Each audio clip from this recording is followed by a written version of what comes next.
Hello everyone. Assalamu alaikum. Welcome back to Chase Up Classes. Thank you for clicking on this video lecture. I am Kurat and in this video tutorial we will discuss about Pradhan Mantri Matru Vandana Yojana, which is in unit 6 of JKSSB Female Supervisor Special Paper. So in this video lecture we will discuss about the features of PMMVY, aims and objectives of this scheme, eligibility and benefits under this scheme. So let's get started.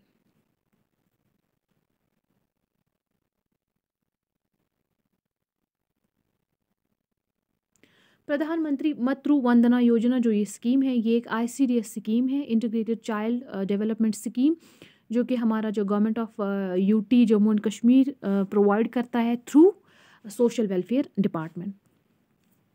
तो इस scheme का previous name जो था वो था इंदिरा गांधी मातृत्व सहयोग योजना। ये एक मैटरनिटी बेनिफिट प्रोग्राम है हमारे इंडिया में। प्रधानमंत्री मातृ वंदना योजना को लॉन्च करा गया था दिसंबर 2016 में, बाद में इसको रीनेम किया 2017 में। एंड ये स्कीम जो है कब से इफेक्टिव हुई? फ्रॉम 1 जनवरी 2017 से ये लागू हुई। Under PMMVY a cash incentive of 5,000 is being provided directly to Aadhaar linked bank or post office account of pregnant women and lactating mothers through DBT mode for first living child of the family. So इस scheme के तहत cash incentive 5,000 का cash incentive directly through direct bank transfer pregnant ladies and lactating mothers के account में डाला जाता है उनके पहले बच्चे के लिए। लैक्टेटिंग मदर मीन्स दूध पिलाने वाली माँ, उनके अकाउंट में डायरेक्टली ट्रांसफ़र किया जाता है उनकी पहली प्रेगनेंसी पे। ठीक है, तो जो ये स्कीम है इसको इम्प्लीमेंट किया जाता है through Asha, through ANM workers and through anganwadi workers.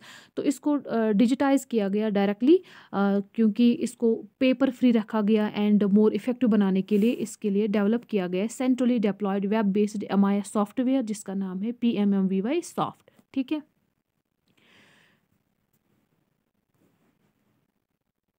तो इस स्कीम के तहत कौन सा टारगेट ग्रुप है? वो है कि फर्स्ट टाइम प्रेग्नेंट वीमेन, जो जिनकी पहली प्रेगनेंसी है वो औरतें इस स्कीम का टारगेट ग्रुप हैं।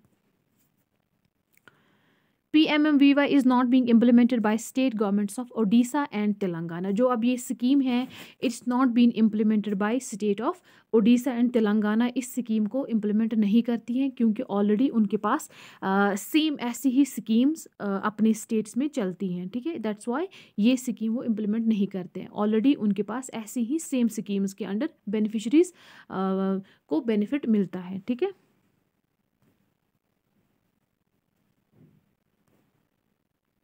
so now coming to objectives of the scheme। Objectives यहाँ पे बहुत ही इंपॉर्टेंट है। लाइक अगर पहला ऑब्जेक्टिव देखें तो ऑब्जेक्टिव पहला जो है वो है promoting appropriate practice care and institutional service utilisation during pregnancy delivery and lactation. देखो इसका क्या मतलब है। अगर जो ये स्कीम है ये इसका टारगेट ग्रुप जो है वो है जिनकी पहली प्रेगनेंसी है, तो ऑब्वियसली उनको पता नहीं होगा, प्रैक्टिस उनको नहीं होगी अपने आप की केयर कैसे करनी है डिलीवरी के टाइम, बाद में डिलीवरी के बाद बच्चे की केयर कैसे करनी है।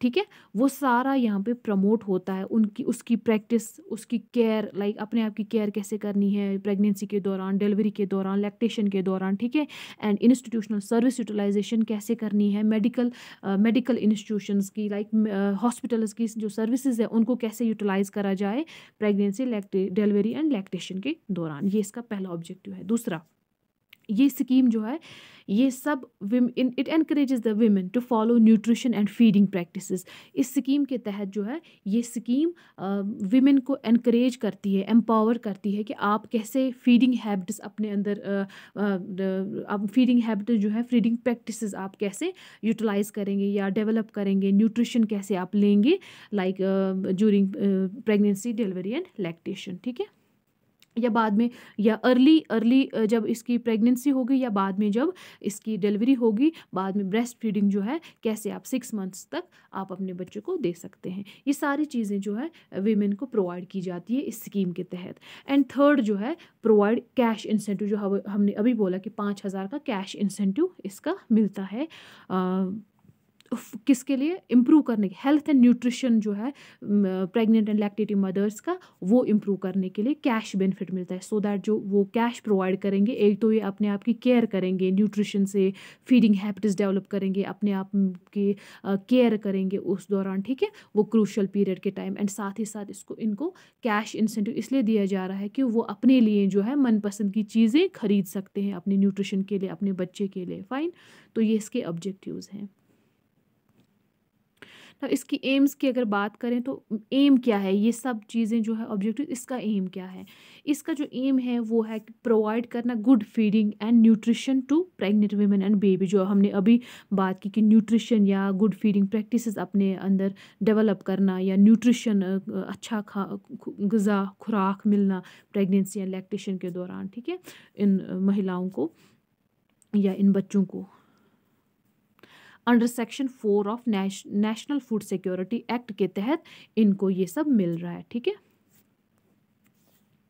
एंड सेकेंड जो इसका एम है वो है to reduce malnutrition reduce करना, एंड जो लाइफ लॉस रेट है वो भी रिड्यूस करना, एज वेल है जो कंपनसेशन इनको होता है for wage loss if any. देखो अब इसका क्या मतलब है, रिड्यूस करना, इसका जो मेन मकसद है, जब इनको न्यूट्रिशन प्रोवाइड किया जाएगा एंड जब इनको प्रैक्टिस दी जाएगी, केयर दी जाएगी, कैसे आप यूटिलाइज़ करोगे इंस्टीट्यूशनल सर्विसेज को, वो सब से जब ये सब यूटिलाइज़ करेंगी, प्रैक्टिस करेंगी, अपने आप का केयर करेंगी, एंड जो कैश इंसेंटिव इनको मिल रहा है उसकी वजह से अब न्यूट्रिशन ला सकते हैं, फीड, मतलब अपने जब न्यूट्रिशन ला सकते हो तो अपने आप को फीड करेंगे, अपने बच्चों को फीड करेंगे, उसकी वजह से मॉल न्यूट्रिशन रिड्यूस हो जाएगा, ठीक है, इनके बच्चे एनीमिक नहीं होंगे, एंड जो है लाइफ लॉस नहीं हो सकती, किसी की डेथ नहीं होगी, बच्चे की डेथ नहीं होगी, माँ की डेथ नहीं होगी, जब प्रॉपर केयर ये एक दूसरे को, मतलब माँ अपने लिए करेगी एंड बच्चे के लिए करेगी, ठीक है, as well as compensation for loss. देखो अब हमारी सोसाइटी में जो है अभी भी बहुत सारी औरतें जो है वो काम करती है, नॉट ओनली वर्किंग वुमेन जो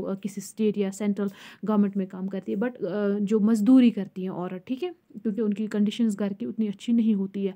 अब क्या होता है कि जब वो काम करती हैं, ठीक है, जब प्रेगनेंसी के दौरान वो कमा नहीं सकती है, तो अगर उनका कुछ वेज लॉस होगा उस दौरान, तो गवर्नमेंट जो है उनको कंपनसेशन दे रही है, ये 5,000 या 6,000 उनको, अगर उनको वेज लॉस हो रहा है, ठीक है, तो ये भी इसका एक एम है। तो अब इस स्कीम के तहत क्या बेनिफिट्स मिलते हैं। The beneficiary gets hold of sum of 5,000 in 3 instalments, ठीक है, 3 इंस्टॉलमेंट्स में इन बेनिफिशरीज़ को 5,000 का कैश मिलता है। फर्स्ट इंस्टॉलमेंट जो है of ₹1,000 comes from the early registration of pregnancy, the subsequent instalment 2,000 which arrives after 6 months of pregnancy, and the very last instalment of ₹2,000 comes after child birth is registered. देखो जो ये वाला point मैंने लिखा है कि 5,000 जो है 3 इंस्टॉलमेंट्स में प्रोवाइड किया जा रहा है, तो ये जो 3 इंस्टॉलमेंट्स में ये प्रोवाइड किया जाता था, पहला 1,000 दिया, तो ये है पुराना, इसी स्कीम के तहत पहले दिया जाता था 3 इंस्टॉलमेंट्स में। अब जो है इसमें देखो जो पहले पुराना क्या होता था, पहले 3 इंस्टॉलमेंट्स में दिया जाता था, पहले 1,000 दिया जाता था जब अर्ली रजिस्ट्रेशन इसकी हो जाएगी इस प्रेग्नेंट लेडी की, उसके बाद दूसरा जो है 2,000 दिया जाता था दूसरे इंस्टॉलमेंट में,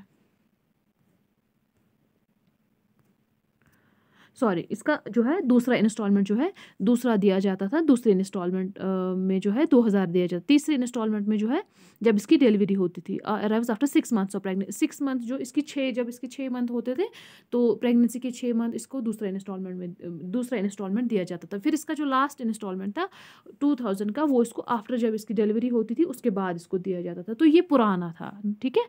तो अब जो है ना, अब क्या है, according to new guidelines for mission Shakti का है 1 अप्रैल, यहाँ मैं ऐड करना ये भूल गई हूँ, 1 अप्रैल 2022 के जो नए गाइडलाइंस मिशन शक्ति ने प्रोवाइड किए, वो ये था कि इन्होंने कहा कि जो आप 3 इंस्टॉलमेंट्स में जो 5,000 आप प्रोवाइड कर रहे हो, वो आप कीजिए, जो आप पहले बच्चे पे पेमेंट कर रहे हैं 5,000 का, वो आप कर दीजिए 5,000 इन 2 इंस्टॉलमेंट्स में खाली, ठीक है, 3 इंस्टॉलमेंट मत कीजिए, ठीक है, तो 2 ही इंस्टॉलमेंट्स में कीजिए। अब जो तीसरा इंस्टॉलमेंट आप करेंगे दूसरे बच्चे के लिए कर दीजिए, वो ये है कि अगर इसको इस महिला को 2 इंस्टॉलमेंट्स में 5,000 मिल रहे हैं। जो तीसरा इंस्टॉलमेंट में इसको टोटल 5,000 मिल रहा था, वो आप इनको टोटल 5,000 2 इंस्टॉलमेंट में कर दीजिए, एंड तीसरा जो है तीसरी इंस्टॉलमेंट आप कर दीजिए कब, किस लिए, जब इसकी अगर इस महिला के सेकंड बर्थ होगी, वो महिला होगी।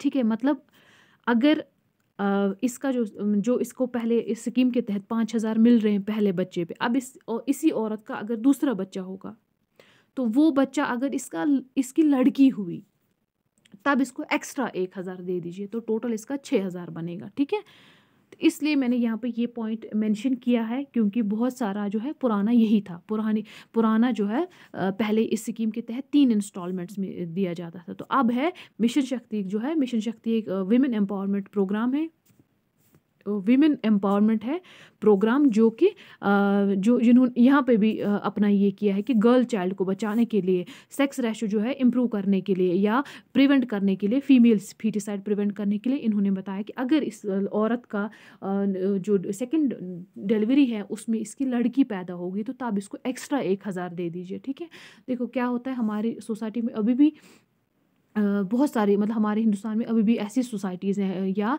हर जगह ऐसा होता है, अगर किसी औरत की जो है दूसरी, अगर उसका पहला लड़का होगा फिर दूसरी लड़की होगी, तब वो ठीक है, हाँ भाई लड़का और लड़की है। अब अगर उसको ऑलरेडी पहले एक लड़की, अब उसकी जब दूसरी लड़की भी होती है ना, तो लाइक मातम जैसा छा जाता है घरों में।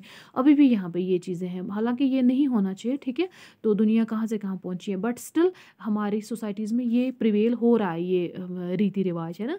तो बट यहाँ पे देखो, यहाँ पे विमेन एम्पावरमेंट का क्या मसला है, यहाँ पे क्या रोल है, यहाँ पे गवर्नमेंट जो है उस महिला को बोलती है कि आप टेंशन मत लो, हम आपको एक्स्ट्रा 1,000 दे रहे हैं। ठीक है, तो उसके तहत इसको 6,000 मिलते हैं। अदरवाइज पहले चाइल्ड पे हर किसी औरत को जिनकी पहली प्रेगनेंसी, उनको 5,000 मिलते हैं। ठीक है, आई होप आपको ये समझ आया। यहाँ थोड़ा सा ज़्यादा ये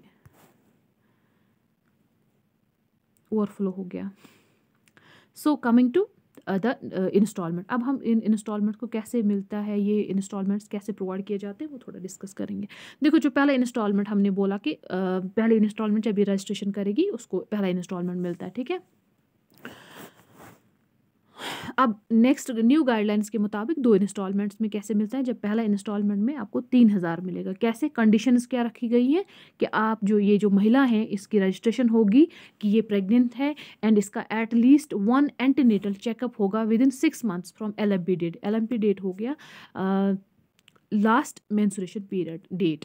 लास्ट मेंस्ट्रुएशन पीरियड डेट के बाद विद इन 6 मंथ्स जब इसकी प्रेगनेंसी होगी, 6 मंथ्स ऑफ प्रेगनेंसी, इसका एंटीनेटल चेकअप होगा, एंड इसकी जो प्रेगनेंसी है कि हाँ ये प्रेग्नेंट है, उसकी रजिस्ट्रेशन ये करेगी कहाँ पे, आंगनवाड़ी सेंटर पे। ठीक है, जब इसकी रजिस्ट्रेशन हो जाएगी आंगनवाड़ी सेंटर पे, क्योंकि आंगनवाड़ी वर्कर्स के पास जो इसका पोर्टल है PMMVY सॉफ्ट 2.0, जो इनका एप्लीकेशन सॉफ्टवेयर, वहाँ पे वो इनको रजिस्टर करती हैं। ठीक है, तो उसके मुताबिक इनकी पहले इंस्टॉलमेंट डाली जाती है 3,000 के कैश। ठीक है, कि 3,000 का कैश इनको डाला जाता है डायरेक्टली इनके बैंक अकाउंट में। ठीक है, अब ये तो कैश हुआ। जो हमने ऑलरेडी 2 ऑब्जेक्टिव्स पढ़े, उनको वो प्रमोट, वो कैसे, अब देखो जब इन्होंने रजिस्ट्रेशन की ना अपनी आंगनवाड़ी सेंटर पे, एक तो वो जो आंगनवाड़ी वर्कर्स है, आशा वर्कर है, ANM है, या आंगनवाड़ी सेंटर पे है तो आंगनवाड़ी वर्कर ही है, वो इसको क्या करती है, वो इसको वहाँ पे गाइड करती हैं, वो इसको जो हमने बोला कि प्रमोट करना, वो प्रमोट करती है इसको कि प्रैक्टिस, वो इनको वहाँ पे प्रैक्टिस प्रोवाइड करती हैं, या थोड़ा बहुत गाइड करती हैं कि कैसे केयर करना है अपने आप की, कैसे ड्यूरिंग प्रेगनेंसी कैसे केयर करनी है, कैसे न्यूट्रिशनल हैबिट्स डेवलप करने हैं, कैसे एक्सरसाइज करनी, फिजिकल एक्सरसाइज कैसे करनी है प्रेगनेंसी के दौरान। ठीक है, एंड अपना चेकअप, अपना ध्यान कैसे रखना, ये सारी जो सुविधाएं हैं वो कौन प्रोवाइड करता है इसको, वहाँ पे आंगनवाड़ी वर्कर्स। ठीक है, किस स्कीम के तहत, PMMY स्कीम के तहत। ठीक है, तो हो गए वो सारे ऑब्जेक्टिव्स यहाँ पे पूरे। तो इसका वहाँ से कैश भी मिलता है। अब दूसरा इंस्टॉलमेंट जो है, इसको फिर बाद में दूसरा इंस्टॉलमेंट जब इसकी डिलीवरी हो जाती है उसके बाद जो है देखो यहाँ पे जो कंडीशन में है, कंडीशन में इसको न्यूट्रिशनल, क्योंकि हमने न्यूट्रिशनल की बात भी की, तो आंगनवाड़ी सेंटर पे जब ये रजिस्टर होती हैं तो आंगनवाड़ी सेंटर्स में जो है वहाँ पे जैसे ये औरत है, ये महिला है, ये वहाँ पे बाज़ाब्ता रजिस्टर हो जाती है, जैसे बच्चे स्कूल में रजिस्टर होते हैं।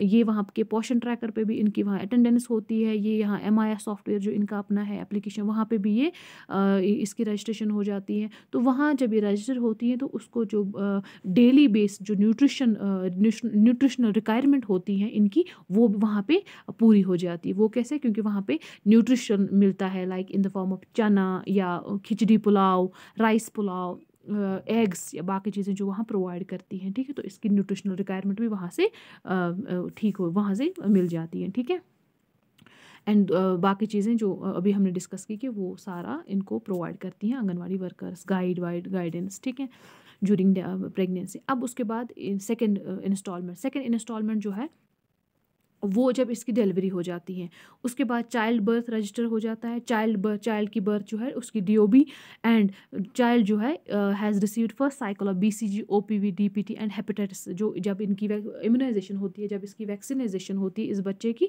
जब ये पैदा हो गया। ठीक है, जब इसकी वैक्सीनेशन, जब ये सारी वैक्सीन ले लेता है, इसका इम्यूनाइजेशन कार्ड बनता है वहाँ पे इंस्टीट्यूशन में, ये हॉस्पिटल में, तो वो कार्ड एंड जो इसकी डेट ऑफ बर्थ है वो भी वह बाज़ाब्ता इस आंगनवाड़ी सेंटर पे फिर बाद में ये रजिस्टर करती है। जब ये वहाँ से रजिस्टर हो जाती है तो यहाँ से इसको कैश इंसेंटिव 2000 मिलता है इसके डायरेक्ट अकाउंट में। ठीक है, थ्रू DBT मोड। तो हो गया इसका 5000 वसूल। फाइन। एंड इसको यहाँ पे जो बच्चा है, यहाँ पे कैसे अब वो वाला ऑब्जेक्टिव होता है, यहाँ पे जो आंगनवाड़ी वर्कर्स हैं इनको फिर बाद में जब इनकी डिलीवरी होती है तो ये लैक्टेटिंग मदर्स बन जाती हैं। ठीक है, तो इनको फिर वो गाइड करती हैं कि कैसे कितने मंथ तक आप ब्रेस्ट फीड करोगे, मिनिमम 6 मंथ्स। ठीक है, एंड फिर कैसे इनके जो बच्चे हैं इनका फिर further BMI report, body mass index report, इनका जो वेट होता है वो सारा कुछ वहाँ पे जो है मॉनिटर किया जाता है। ठीक है, तो हो गया ये। अब जो अकॉर्डिंग टू मिशन शक्ति जो है, जो न्यू गाइडलाइंस है, उन्होंने क्या कहा था? उन्होंने कहा था कि अगर यही एलिजिबल जो लड़की है, महिला है, जिसकी अब एक बर्थ हुई, ठीक है, बच्चे की, इसने जन्म दिया एक बच्चे को, अब अगर इसकी इसकी दूसरा चाइल्ड अगर इसका हो गया, ठीक है, अगर इसकी सेकंड प्रेगनेंसी पे इसका दूसरा चाइल्ड जो है वो गर्ल चाइल्ड हुआ, लड़की हुई, ठीक है, तो अकॉर्डिंग टू देम वो कहते हैं कि इसको फिर तीसरे इंस्टॉलमेंट में प्लस 1000 डाल दो। ठीक है, प्लस 1000 इसी औरत को जो ऑलरेडी रजिस्टर्ड है, इसको एक्स्ट्रा 1000 मिलेगा। तो टोटल इसको कितना मिलेगा? 6000 इंस्टेड ऑफ 5000। ठीक है, बिकॉज इसकी गर्ल चाइल्ड अगर पैदा हुई। ठीक है, आई होप आपको ये समझ आया होगा। एंड रजिस्ट्रेशन कैसे करनी है इस स्कीम के तहत? देखो, अभी जैसे हमने बोला कि जो बेनिफिशरी हैं इसको रजिस्ट्रेशन करनी है आंगनवाड़ी सेंटर पे। इसको कंप्लीट एप्लीकेशन फॉर्म पहले इसका लाना है, या तो आंगनवाड़ी सेंटर पे डायरेक्टली इसको एप्लीकेशन फॉर्म मिलेगा, या तो ये आंगनवाड़ी सेंटर से ले लेगी, या वेबसाइट जो है इनकी ministry of women and child development जो है उनकी वेबसाइट से इसको फॉर्म डाउनलोड करना है। बाद में जो रिलेवेंट जो डॉक्यूमेंट्स है, जैसे हमने अभी बोला, आधार कार्ड है, मोबाइल नंबर है, अपना बर्थ सर्टिफिकेट, मोबाइल नंबर जो बैंक के रिलेटेड है, ठीक है, आधार कार्ड भी, एंड बर्थ सर्टिफिकेट जो बच्चे की है, आइडेंटिटी प्रूफ जो है कि ये प्रेग्नेंट है, फाइन, या बच्चे की जो DOB है, या उनका जो MCP कार्ड है, ये सारी चीज़ें जो हैं इसको वहाँ पे कहा, एंड बैंक पासबुक जो आधार लिंक्ड होगा, वो सारी डिटेल्स इसको प्रोवाइड करनी है आंगनवाड़ी वर्कर को। ठीक है, जब वो सारे डॉक्यूमेंट्स आंगनवाड़ी वर्कर को प्रोवाइड करती हैं, उसके बाद से वो इनको रजिस्टर करती हैं। ठीक है, अपने सेंटर पे भी एंड MIS पोर्टल पे भी। फाइन, तो ये इनकी रजिस्ट्रेशन हो जाती है। कमिंग टू एलिजिबिलिटी, इसके लिए कौन कौन सी महिलाएं एलिजिबल हैं? हमें तो पता ही है, पहले हम अभी तक यही पढ़ रहे थे, जिनकी पहली प्रेगनेंसी है। फर्दर देखेंगे कि पहली प्रेगनेंसी के बाद भी अगर क्या एलिजिबिलिटीज़ है, कौन कौन महिला इसको अवेल कर सकती है इस स्कीम को। ठीक है, तो पहले हैं वुमेन बिलोंगिंग टू, जो शेड्यूल कास्ट से, शेड्यूल ट्राइब से बिलोंग करती हैं वुमेन, वो एलिजिबल हैं। जो पार्शली या फुली डिसेबल्ड हैं वो हैं, ठीक है, वो एलिजिबल हैं। Women holder of BPL ration card, जिन भी औरतों का होगा घर का, तो वो भी एलिजिबल हैं। विमेन बेनिफिशरीज अंडर प्रधानमंत्री जन आरोग्य योजना अंडर आयुष्मान भारत के अंडर जो औरतें आती हैं वो भी एलिजिबल हैं। फर्दर जो है वुमेन होल्डिंग ई श्रम कार्ड, जिनका ई श्रम कार्ड है।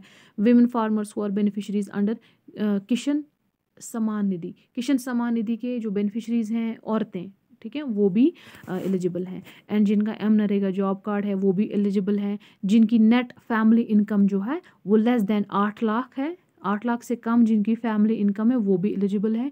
अब प्रेग्नेंट या लैक्टेटिंग अगर कोई आंगनवाड़ी वर्कर है, आंगनवाड़ी हेल्पर है, आंगनवाड़ी या आशा है, वो भी इसके लिए एलिजिबल है, या कोई और कैटेगरी जो प्रिस्क्राइब की होगी सेंट्रल गवर्नमेंट ने। अब इसमें जो है एक चीज़ है, जो वर्किंग लेडीज़ हैं जिनको ऑलरेडी जो स्टेट या सेंट्रल गवर्नमेंट में काम करती हैं, अगर वो उनको कुछ ऐसी स्कीम्स दे रहे हैं, ऐसे मतलब बेनिफिट्स दे रहे हैं, वो इस स्कीम के लिए एलिजिबल नहीं है। Fine, so that's all in today's video. Thank you for watching.